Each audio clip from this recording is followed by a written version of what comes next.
trarei essa palavra no seu total teor, que é muito importante. Mateus capítulo 9. Ele diz assim, no verso 9: E Jesus, passando diante dali, viu assentado na recebedoria um homem chamado Mateus. Qual é o nome desse homem?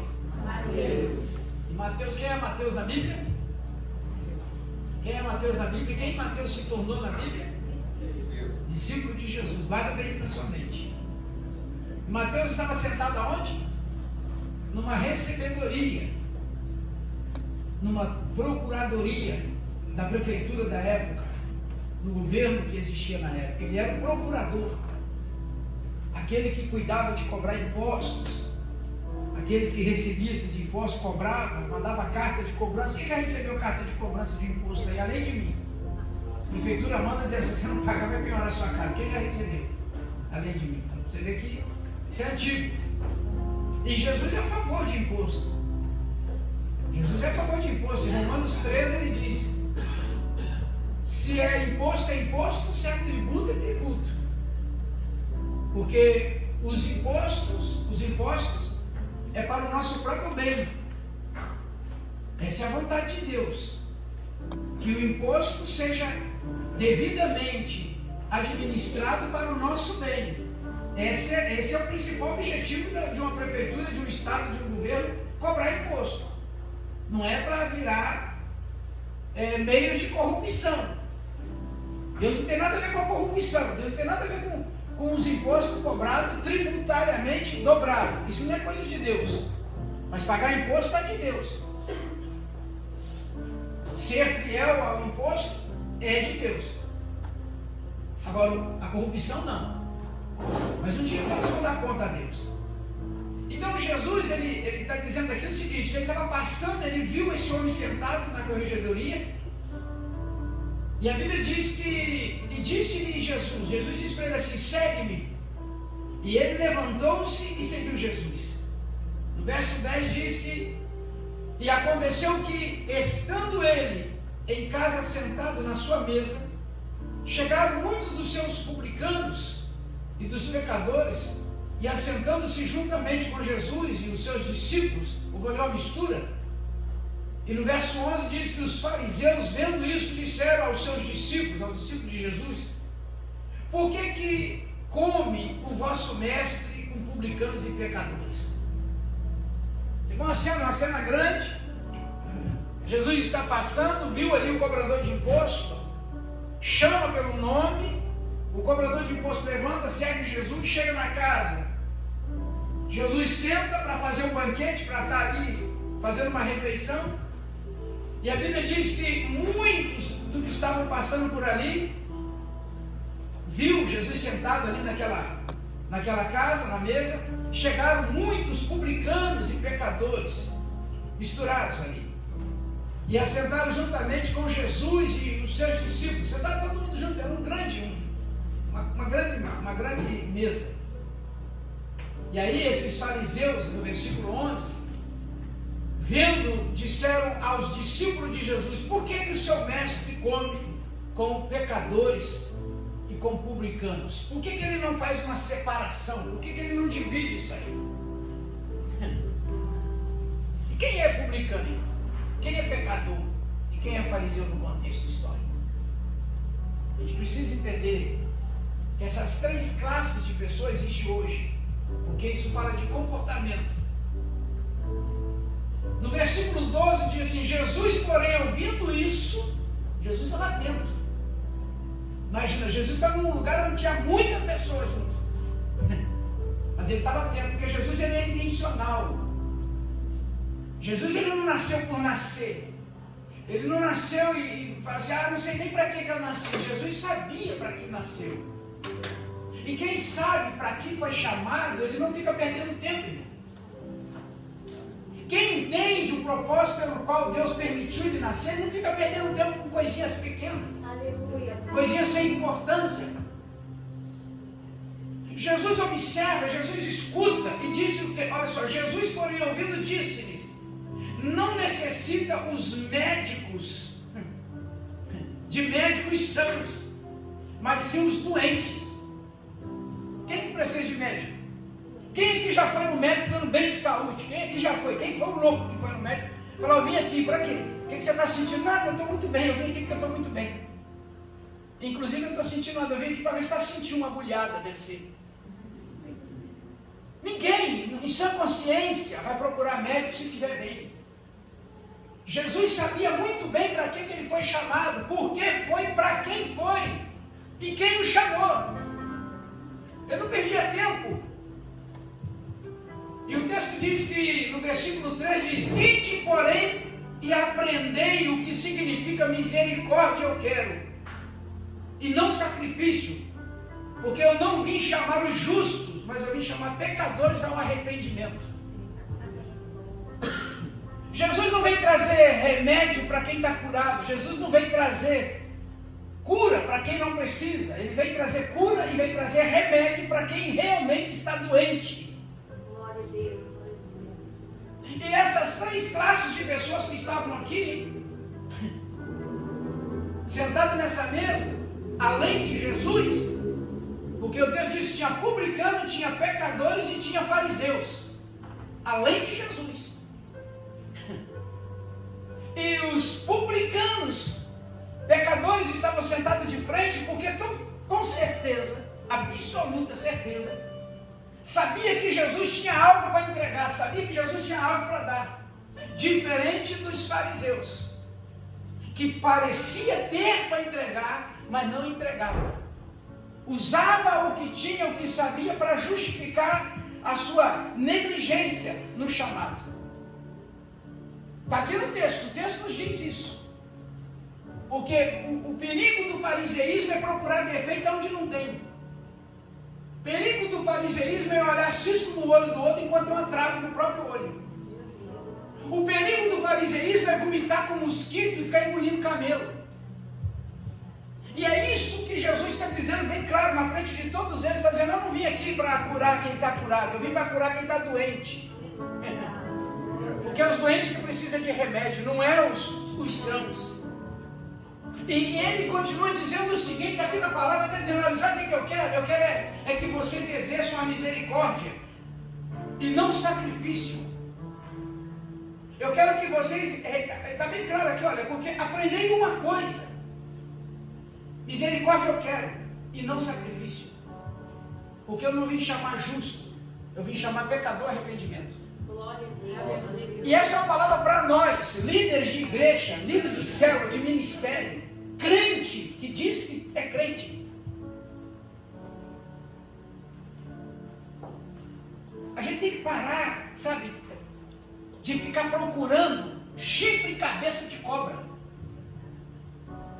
Parar de acusação.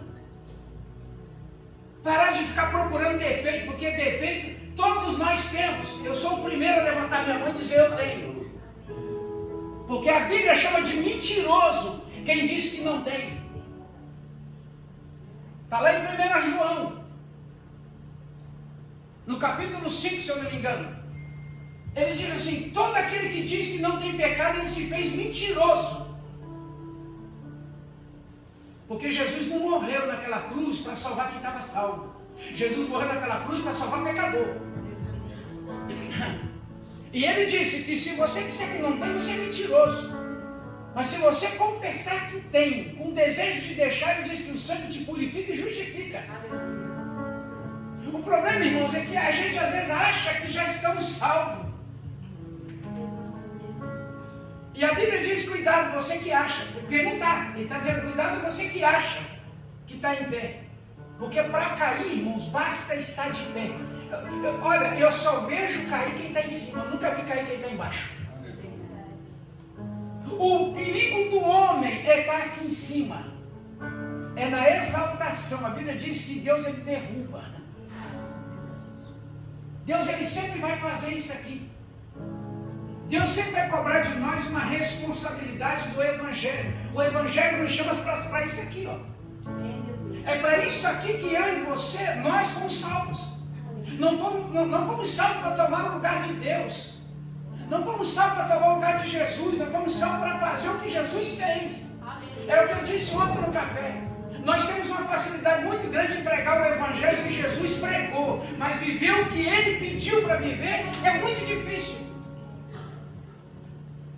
Jesus está nessa mesa com 3 classes de pessoas: os que realmente precisam da cura, os que desejam a cura, mas não estão, sabe, não se vê capaz, ou pelo menos não se esforça, são os publicanos. E tem a classe pior delas, que é o fariseu, que acha que não precisa mais. E aí o texto diz no versículo 16, ele termina dizendo: mas eu vim buscar, aqui está aqui, olha, bem claro, porque eu não vim chamar os justos, mas eu vim chamar os pecadores ao arrependimento. No versículo 17 ele diz, versículo 17, desculpe, eu estava lendo 13, agora 17, porque não se deita vinho novo em odre velho. Por que, pastor? Porque ele está dizendo, aliás, vão persear os odres e vai se tornar o vinho. Os odres estragam, mas se deita vinho novo em odres que estão renovados. Assim, ambos vão se conservar. Tem muito odre de Deus. Muito odre de Deus. Tem muito odre de Deus vazio do vinho que Jesus quer entregar. Porque não se renova.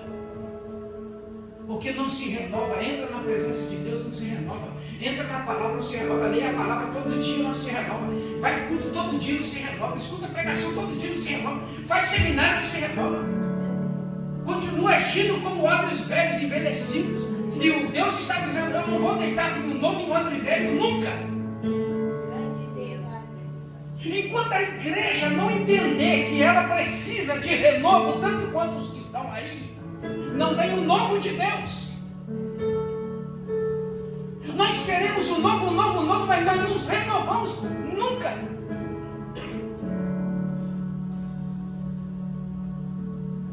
Eles não saem da roda do olheiro. Não sai da roda do olheiro.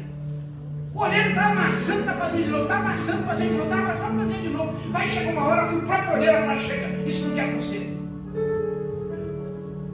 Porque Deus tem pressa, posso ouvir um amém? Amém? Deus tem pressa, irmão, o mundo está acabando. Olha o que está acontecendo na televisão nos últimos dias, quais os últimos noticiários dos últimos dias? Dessa última semana, quais são os últimos noticiários? Filho matando o seu pai, matando a sua mãe e o seu irmãozinho de 3 anos. E dizendo que não tem arrependimento. A filha, a namorada, esperando ele chegar para matar a mãe. Só não matava, só não tinha intenção de matar o pai, porque o pai estava viajando, trabalhando, motorista, viajando. Porque se tivesse na família, também estava no script. Semana passada, a menina matou a sua própria mãe. Enforcada. Uma mãe também matou a filhinha de 7 anos em Minas Gerais por se vingar do pai. Esse é o noticiário que está na televisão nessa última semana, irmão. E tá, parece que eles estão explorando tanto, já estou enjoado de ver. Você liga no canal, está falando disso. Você liga no outro, está falando disso. Você abre o jornal, está falando disso. No TikTok está falando. Mas sabe o que é isso? É Deus dizendo, igreja, eu estou voltando, igreja. Se conserta. Glória. Ele está voltando. Mateus 24, ele diz que perto do fim os filhos entregariam os seus pais à morte. E os pais entregariam os filhos à morte. O que mais nós queremos saber? O que é mais preciso acontecer, irmão? O que a gente precisa mais para abrir os olhos e nos posicionar da maneira correta, da maneira certa? Não é sentar na mesa com Jesus para apontar quem tem, quem não tem, quem está, quem não está. É sentar na mesa para comer do que Jesus tem e dizer, eu quero, eu preciso, eu sou tão pecador quanto ele. Eu sou tão pecador quanto ela. Eu sou tão pecador quanto ele. É isso que Deus quer da gente. Porque o que fariseísmo. E o pior inimigo da igreja é o fariseísmo. É o que mais matou na Bíblia até hoje. É o que mais abandonou o Evangelho até hoje. É o que mais denegriu o Evangelho até hoje. É o fariseísmo. Jesus disse para os discípulos naquele barco: olha, nós vamos atravessar, mas cuidado com o fermento dos fariseus. E os discípulos: ele está falando de quê? É porque ele não está levando comida? É porque ele está levando pão? Mas a gente está levando pão aqui. Aí a Bíblia diz que eles não sabiam de qual pão Jesus estava falando. Jesus está falando de comida, Jesus está falando de fermento que estraga a alma, que corrompe os pensamentos, que acaba com a salvação. E Jesus está dizendo: sabe o que eu quero? Eu quero isso aqui, olha o que ele diz. Olha o que ele diz na palavra, no verso 13. Ele diz: ide, porém, e aprendei o que significa misericórdia, porque é isso que eu quero. Por que Jesus está dizendo isso? Porque todos os dias nós precisamos da misericórdia de Deus, irmão. Todos os dias. Eu queria que você levantasse a mão aqui hoje. Se você tem autoridade de botar o dedo para alguém aqui hoje e dizer: Jesus, apedreje porque foi pego no pecado. Mate Jesus. Queria quem aqui, começando por mim, que tivesse autoridade para apontar o dedo em qualquer um aqui e dizer: Jesus, cobre. Jesus, faça vingança. Jesus, cobre. Se tem essa condição. Jesus está falando com os próprios discípulos dele, porque os discípulos dele estão sentados nessa mesa. Estava discípulo, estava pecador, estava publicano, estava fariseu. São 4, além de Jesus. Mas Jesus está falando para todos iguais. Ali ele não separou ninguém, ele falou para todos eles: falou, olha, posso pedir uma coisa a vocês? Posso pedir uma coisa do fundo do meu coração a vocês? Olha, se eu não sou suficiente, sai. Vai procurar saber, vai procurar entender o que é misericórdia, que é isso que eu quero. Sai daqui e vai procurar isso, porque é isso que eu quero, do que ficar sacrificando o meu altar. Porque qualquer nível de sacrifício, qualquer nível de entrega, se não tiver misericórdia, não vale nada. Tudo que você puder fazer, tudo que você fizer, se não tiver misericórdia, não serve para nada. Não serve para nada. Se eu estiver pregando aqui e eu não for misericordioso, o pecador, não serve de nada, é só palavra jogada ao vento. Estiver tocando ali, ó, e se não tiver misericórdia naquele coração para compartilhar, não serve de nada, é só um jogado ao vento. Você pode pegar toda a sua riqueza, todo o seu dinheiro, colocar no gasofilácio aqui, mas se não tiver acompanhado de misericórdia, não serve para nada, é escória. Se você for o mais justo da face da terra, mas se não tiver misericórdia no coração, a Bíblia chama de trapo de imundícia. Está no livro de Isaías. Sabe o que é trapo de imundícia? Absorvente usado. Trapo de imundícia na Bíblia é absorvente usado. Era um pedaço de linhos que a mulher cortava e usava no lugar de absorvente, porque não existia. E Deus está falando: a vossa justiça diante de mim é como um trapo de imundícia. E é justo. Ele está falando para os justos, ou pelo menos aqueles que se acham. Porque sabe quando é que a minha justiça perece? Quando falta misericórdia. Quando eu me acho. Quando o meu dedinho aponta para qualquer direção. Aí ele diz aqui, presta atenção no verso 17, ele diz: não tem como deitar vinho novo em odre velho. Aliás, um vai romper o outro e vai estragar o vinho, e o odre vai se arrebentar. Mas eu quero deitar vinho novo em odres novos. Assim ambos vão se conservar, tanto o vinho quanto o odre. Os dois têm importância para Deus. Deus ele fala assim: eu vou trazer o novo, mas eu preciso de você renovado. no versículo 35, já estou caminhando aqui para o finalzinho, ele diz assim: e percorria Jesus em todas as cidades e aldeias, ensinando nas sinagogas deles.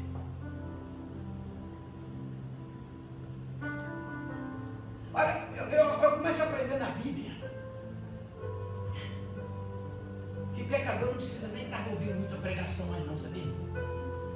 O que precisa ouvir pregação são fariseus. É os doutores da lei que precisam. Porque o tempo todo na Bíblia Jesus critica. Ele justifica os pequenos e pega os grandes pela orelha. A Bíblia diz que Jesus, a partir daquele momento, ele só daí falou: peraí, deixa eu consertar. Eu acho que aqui embaixo está tão errado, porque lá em cima está pior do que aqui. Eu vou fazer o seguinte: eu vou na fonte. Eu vou lá em cima na fonte, porque é lá que está o problema, não é aqui não. Aqui até quer. Aqui está gemendo. Aqui está clamando pela manifestação dos filhos de Deus. E às vezes não é só ali. Lá dentro também da sinagoga deles tem muitos clamando pela misericórdia e não estão dentro. Está em Romanos, irmão, no Novo Testamento, Romanos 8. Jesus disse que a criatura está aí fora gemendo, esperando a manifestação dos filhos de Deus. E diz que não somente eles, mas nós que temos a premissa do Espírito também gememos até agora. Porque o que está faltando? Misericórdia. O que está sobrando? Culto. O que está faltando? Misericórdia. O que está sobrando? Sacrifício.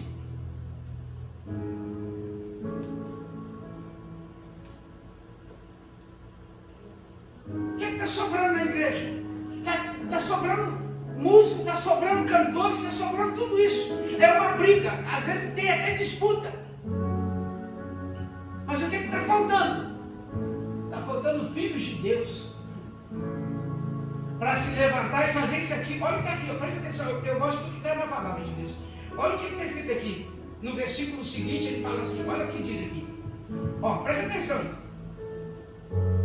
E percorria Jesus todas as cidades e aldeias, ensinando a sinagoga deles e pregando o evangelho do reino, curando a todas as enfermidades, moléstia entre o povo. Verso 36. E vendo as multidões, teve grande compaixão dela, porque elas estavam andando cansadas, desgarradas, como ovelha que não tinha pastor. Sabe o que Deus quer da gente? Que a gente tenha um olhar sensível para identificar quem precisa de um pastor. A gente fica aí brigando por coisas pequenas, sabe? E o que importa, a gente negligencia. Mas se perguntar para a gente o que deve ser feito, a gente sabe. Se perguntar o que é preciso ser feito, a gente sabe. O problema é fazer. Por isso que eu digo que o fariseísmo é a pior classe da igreja. Que é aqueles que sabem o que deve ser feito, mas não faz. E Jesus disse: ouça tudo que eles disseram para vocês, porque eles falam o que sabem. Mas só não façam o que eles fazem. Porque eles falam, mas não vivem o que estão falando. Essa é a pior classe que tem na igreja. Pior classe que existe, irmãos.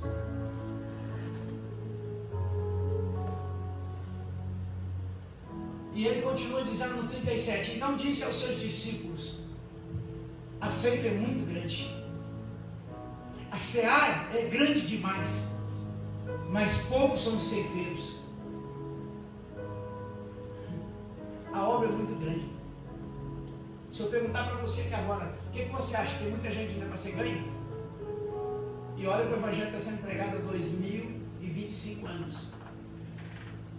O evangelho da graça. Mas ainda tem muita gente para ser salva. Eu acho que se eu fizer uma conta hoje, não preciso ir muito longe não. Uns meses atrás, talvez um ano e pouco atrás, eu fiz uma pregação sobre como está o mundo. E busquei fontes nos institutos de pesquisas mais conceituados do mundo, principalmente o Centro de Pesquisa Mundi. Ele disse dos que são salvos hoje, no mundo inteiro, de todos aqueles que levantaram a mão para Jesus, 5%.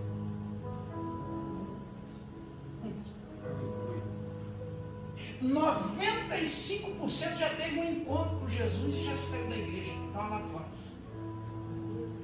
De todos que levantaram a mão e aceitaram Jesus, 5% permaneceram, 95% está lá fora. Era aí, depois de 2025 anos, ainda está desse jeito? Não, não está desse jeito não. Em 2025 anos, Deus disse, olha, eu já conquistei quase 100%.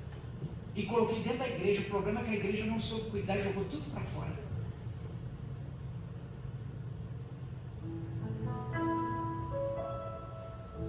A igreja não foi igreja.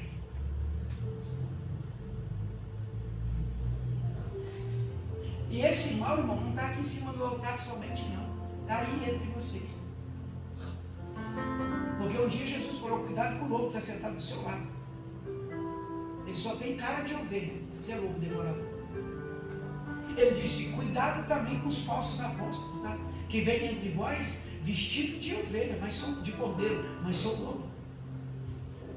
E às vezes o próprio Satanás vai se transfigurar em ministro de luz e promover culto de unção e maravilhas e milagres. Mas é o próprio Satanás. E não é de se admirar que ele tem os seus ministros na terra e já opera isso. Está lá na palavra, 1 Coríntios capítulo 11. É só ler, não cheguei em casa. Então está desde o final de lá até aqui em cima no final, a gente tem que ter cuidado. Porque o olhar tem que estar sempre de olho. Porque nós estamos sozinhos servindo a Deus. E Jesus diz, cuidado com o seu adversário que está do sol. A Deus está buscando uma oportunidade. Então eu preciso, como pastor, como líder, como ministro, rever os meus conceitos. Vocês como ovelha, como cristãos, discípulos de Jesus, precisam rever os conceitos de vocês. Que tipo de odres vocês estão se tornando? Existe misericórdia no seu coração, além do sacrifício de vir até a igreja e fazer loucuras a Deus? Será que existe misericórdia junto com as entregas dos dízimos, dos sacrifícios, das ofertas? Será que existe misericórdia no meio daquilo que pregamos, cantamos e dançamos? Porque isso é um conceito que nós precisamos fazer a revisão o dia todo, semana inteira, o dia todo. Porque é muito fácil, a linha é muito fina. No 38 ele diz, então disse aos seus discípulos, a ceifa é muito grande, mas poucos são ceifeiros. Precisam rogar ao Pai para que mande os ceifeiros para a colheita. Se eu tivesse tempo eu continuava. Mas domingo eu concluo.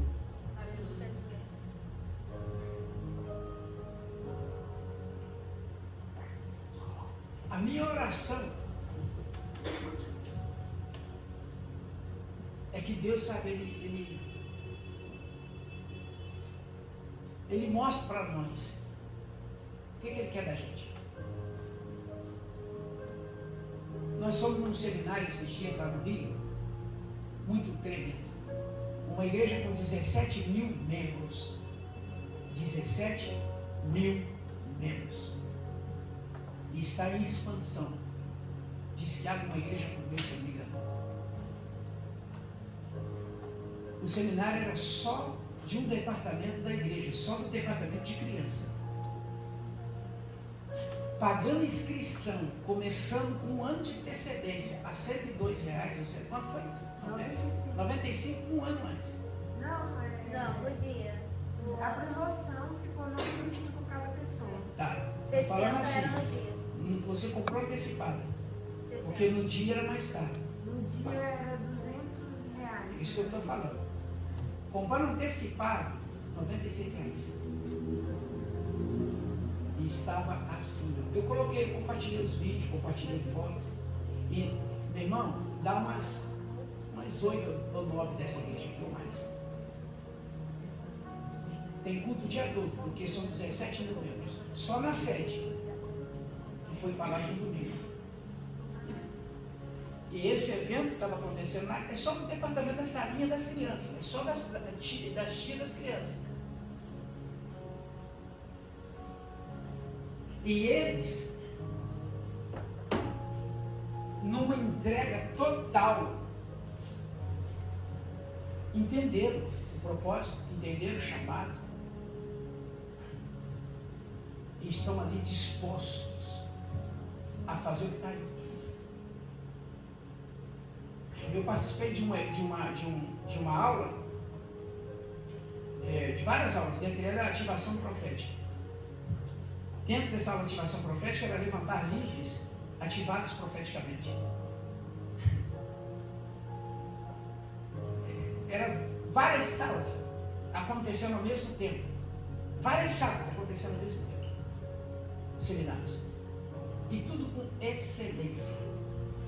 Desde o porteiro lá fora, do estacionamento do porteiro, do que servia cafezinho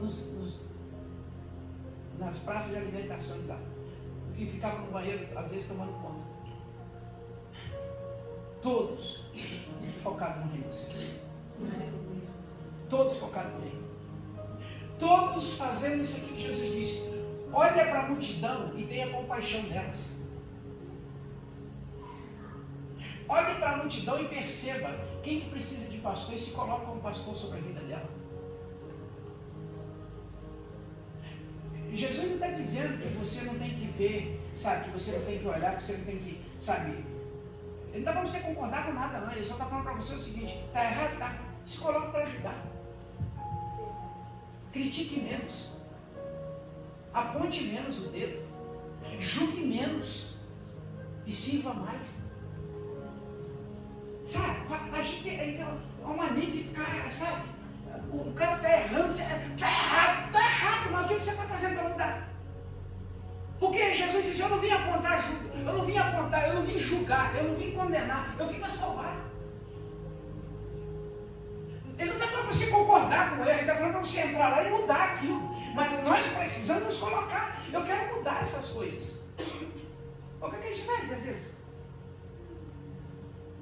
O que a gente faz às vezes?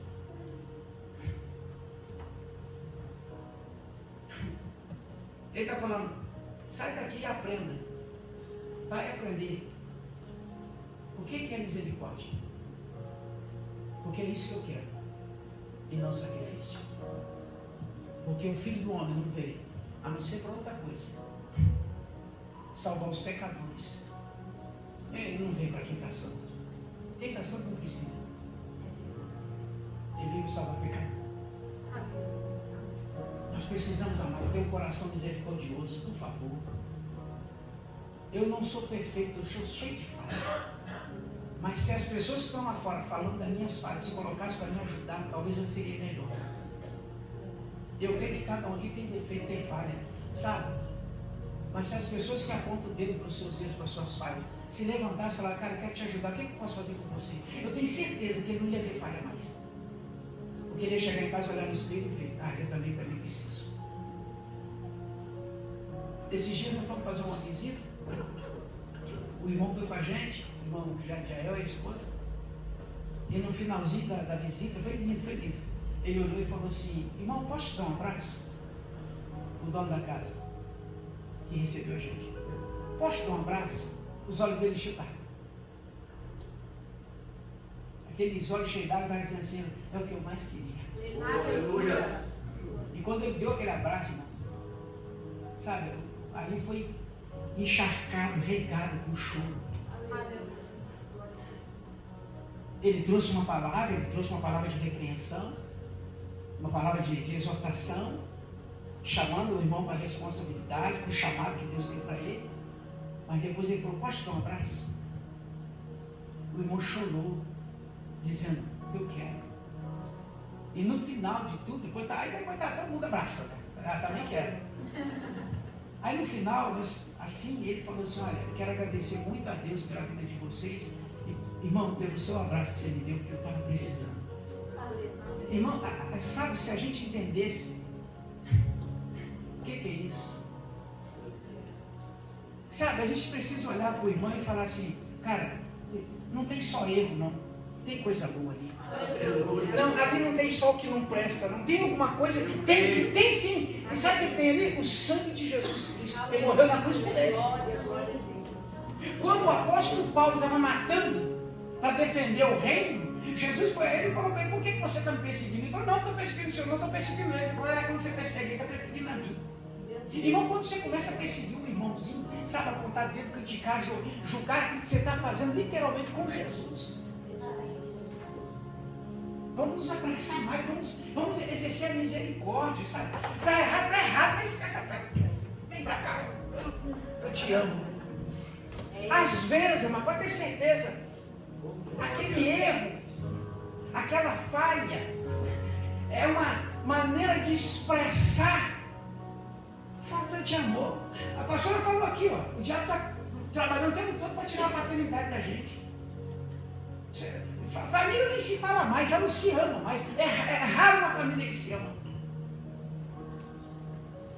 É raro. Uma família que tem o coração do outro. É raro.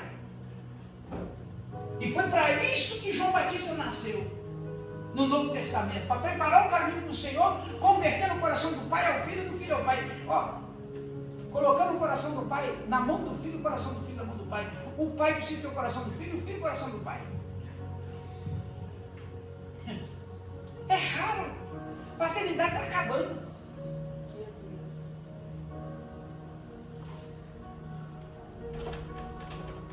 Por que está acabando? Eu quero, nós pais, quando repreendemos nossos filhos, a gente olha para o erro deles, chama a atenção deles, mas louco para dar um abraço deles. Louco para olhar no olho dele e falar: o pai está falando isso porque ama você. E logo depois o pai abraça, beija. O pai, quando está repreendendo, ele sente a dor de repreender e fica louco para dar um abraço. Agora, a gente, crente, filho de Deus, a gente tem prazer na repreensão e odeia o abraço. A gente tem que aprender a repreender. A gente não precisa, a gente já sabe. A gente precisa aprender a abraçar também, expressar amor também. E está na Bíblia, ele falou assim: ó, repreendei um ou outro, quanto mais que chega aquele dia, mas com amor. Repreender com amor não é apontar dedo. Repreender com amor é abraçar e falar no ouvido: posso te ajudar? Está precisando de alguma coisa? O que eu posso ajudar você? É isso que é repreender com amor. Que é o que nós, igreja, precisamos. Eu falo nós, até eu preciso. Já falei muito nisso. Mas uma hora que tem que crescer, não? Sim ou não, irmãos? Paulo disse: olha, quando eu era criança eu agi como mas agora eu cheguei a esse homem. Irmão, está na hora. Fala uma pessoa do seu lado: está na hora de dar para Jesus o que ele mais quer de você. A misericórdia. Fala para o seu irmão. Fala para o irmão que está assim: julgue menos. Fala para ele assim: repreenda assim. Mas no final dá um abraço aqui que eu te amo. Porque eu tenho certeza que vai ter muito mais efeito. Eu creio. E pode ter certeza. Pode ter certeza, a repreensão com amor cura. A repreensão sem o amor cria revolta. Pai, em nome do Senhor Jesus, eu te agradeço, Deus, por tua graça e misericórdia, por essa palavra. Iniciando aqui, ó Pai, esse momento, eu creio que nós vamos ouvir mais da tua parte agora, Senhor Deus, através do teu Filho. Fala conosco, Deus, em nome de Jesus. Continue falando, Senhor Deus, conosco. E que possamos sair daqui, ó Deus, com essa palavra, com a palavra que vai ser ministrada no nosso coração. E que possamos sair daqui decididos, ó Deus, fazer o que o Senhor quer. É fazer o que dá certo, não o que eu acho que é certo, mas fazer o que realmente é certo. Em nome do Senhor Jesus. Assim eu oro desde já, te agradecendo e colocando. Pode vir, pregador. Eu quero colocar o pregador diante do Senhor.